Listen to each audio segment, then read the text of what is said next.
Hi, this is Adiba. Today we will discuss about environmental studies.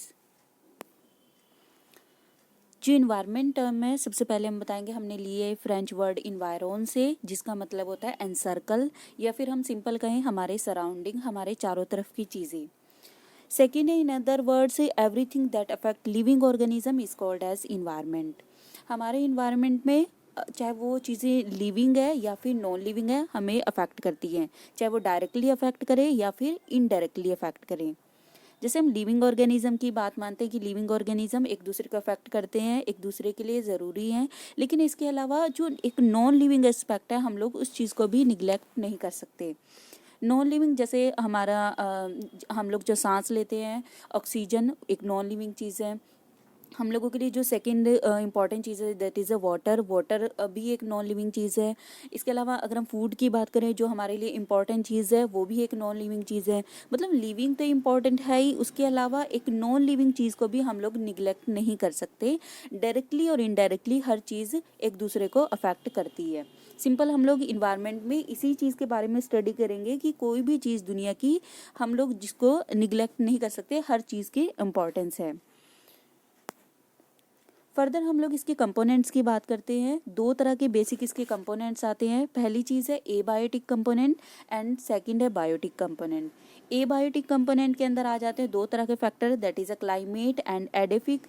And biotic में आ जाते हैं हमारे पास तीन तरह के factor, producer, consumer and decomposer.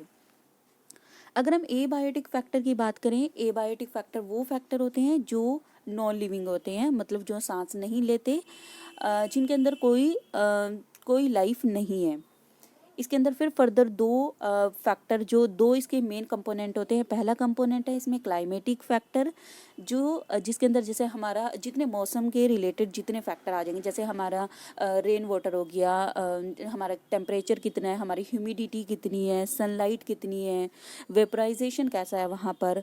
दूसरा फैक्टर आता है एडिफिक. एडिफिक फैक्टर के अंदर आते हैं सोइल रिलेटेड फैक्टर, मतलब हमारी ज़मीन कैसी है, इसका पीएच कैसा है, इसका सबस्ट्रेटम कैसा है, इसकी फर्टिलिटी कैसी है.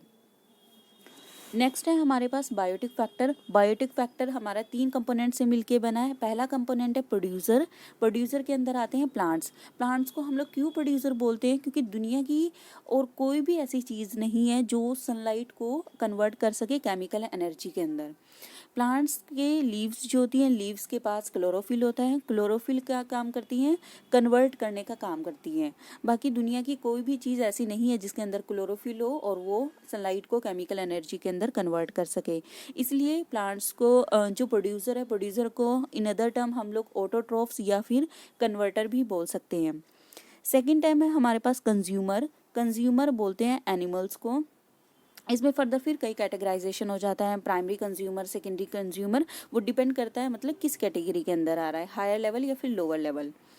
लास्ट है हम लोगों का डिकम्पोजर. डिकम्पोजर के अंदर आते हैं छोटे छोटे माइक्रो ऑर्गेनिजम्स, जो क्या काम करते हैं, डीके करने का काम करते हैं. कोई कितनी भी बड़ी चीज़ हो, हम लोग चीज़ को, वो चीज़ हमेशा सर्वाइव नहीं करेगी. एक टाइम के बाद जब वो डेड होगी तो ये छोटे माइक्रो ऑर्गेनिज्म उस चीज़ को डीके करके मिट्टी के अंदर मिला देते हैं. एक तरह से ये काम करते हैं क्लीनर का, अर्थ को क्लीन करने का काम करते हैं. दूसरी चीज़ क्या है, ये सॉइल की फर्टिलिटी को भी इंक्रीज़ करते हैं, क्योंकि जिन भी बड़े चीज़ों को ये छोटे माइक्रो ऑर्गेनिज्म खाएंगे, उन चीज़ों की जितना प्रोटीन, डीएनए, उनका कैल्शियम, वो सारा मिट्टी के अंदर मिलाएंगे. मिट्टी की इससे क्या होगी, फर्टिलिटी इंक्रीज़ होगी.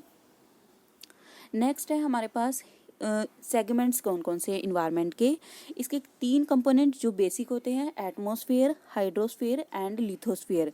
इन तीनों स्फेयर से मिलके हमारा जो चौथा मेन कंपोनेंट है, इन तीनों को मिला के जो बनता है वो होता है हमारे पास बायोस्फेयर. एटमॉस्फेयर की अगर हम बात करें, एटमॉस्फेयर में हमारे एयर रिलेटेड फैक्टर आ जाते हैं, मतलब जितने एरियल फैक्टर हैं, जितनी गैसेज है हमारे पास, हमारी जो ऑक्सीजन है, हमारी नाइट्रोजन है, हमारी कार्बन डाइऑक्साइड है, ये सारे किसके कंपोनेंट्स हैं, एटमॉस्फेयर के अंदर. सेकेंड है हमारे पास हाइड्रोस्फेयर. हाइड्रोस्फेयर के अंदर आता है जितने वाटर रिलेटेड रिसोर्स हैं, मतलब जितने बड़े बड़े ओशंस हो गए, रिवर्स होगी, या फिर अंडरग्राउंड वाटर हो गया, रेन वाटर हो गया, जितने भी पानी से रिलेटेड चीज़ें हैं दुनिया की, वो आएंगे हाइड्रोस्फेयर के अंदर. थर्ड आता है हमारे पास लिथोस्फेयर. लिथोस्फीयर के अंदर आते हैं सोइल रिलेटेड फैक्टर, मतलब जो हार्ड पोर्शन है दुनिया का, जितनी हमारी चट्टानें होगी, पत्थर हो गए, ये सारे आएंगे लिथोस्फीयर के अंदर। मतलब पूरी दुनिया जो बनी है हमारी 3 तरह की चीज़ों से मिलके बनी है, solid, liquid and gas. Solid, liquid and gas मिलके पूरा हमारा क्या बनाता है, पूरा एक बायोस्फीयर, मतलब पूरी हमारा जो हमारी दुनिया जो है इसी से मिलके बनी है। नेक्स्ट है हमारे पास मल्टी डिसिप्लिनरी नेचर, जो मोस्ट इम्पॉर्टेंट टॉपिक है इस चैप्टर का। मोस्ट इम्पॉर्टेंट क्वेश्चन जो हर साल रिपीट होता है, ये है हमारे पास multi disciplinary nature of EVS. हम लोग हर सब्जेक्ट के बारे में अपनी अलग स्टडी करते हैं। मैथमेटिक्स पूरा एक अलग सब्जेक्ट है, हमारा पंजाबी पूरा एक अलग सब्जेक्ट है, इंग्लिश हम लोग अलग स्टडी करते हैं। लेकिन जब हम ईवीएस के बारे में स्टडी करते हैं तब हम हर चीज़ को इसके अंदर इंक्लूड करते हैं। हम लोग जब पॉपुलेशन के पढ़ते हैं हम लोग पूरा उसके अंदर डेटा इंक्लूड करते हैं, मतलब इसके अंदर मैथमेटिक्स इंक्लूड है। हम लोग जब एबायोटिक एंड बायोटिक फैक्टर की बात करते हैं तो हम लोग एबायोटिक मतलब इसके फिजिकल एस्पेक्ट की बात कर रहे हैं, हम लोग फिजिकल केमिस्ट्री की बात कर रहे हैं। जब हम लिविंग्स की, हम लोग प्लांट्स एनिमल्स की बात करें, मतलब हम लाइफ साइंस के बारे में इसमें लाइफ साइंस को इंक्लूड कर रहे हैं। इसके अंदर हम लोग टेक्नोलॉजी के बारे में बात करते हैं। जब हम किसी के कोर्स पढ़ते हैं, किसी प्रॉब्लम के, हम लोग उसको सोल्व करने की कोशिश करते हैं अलग अलग इंस्ट्रूमेंट ला के, तो ये चीज़ें टेक्नोलॉजी इसके अंदर इंक्लूड है। मतलब ईवीएस ऐसी चीज़ है जिसके अंदर हम लोग हर चीज़ के बारे में, हर चीज़ को इसके अंदर इंक्लूड करते हैं, हर चीज़ की इसमें हम लोग स्टडी करते हैं। इसलिए इसको कहा जाता है मल्टी डिसिप्लिनरी, मतलब बहुत सारे आयाम वाली, बहुत सारे एस्पेक्ट वाली, हर चीज़ को अपने अंदर इंक्लूड करने वाला subject, that is a environmental study. And last हम लोगों के पास आता है इसके स्कोप्स, मतलब इसकी क्या इंपॉर्टेंस है, हम लोग क्यों स्टडी करते हैं इन्वायरमेंटल के बारे में।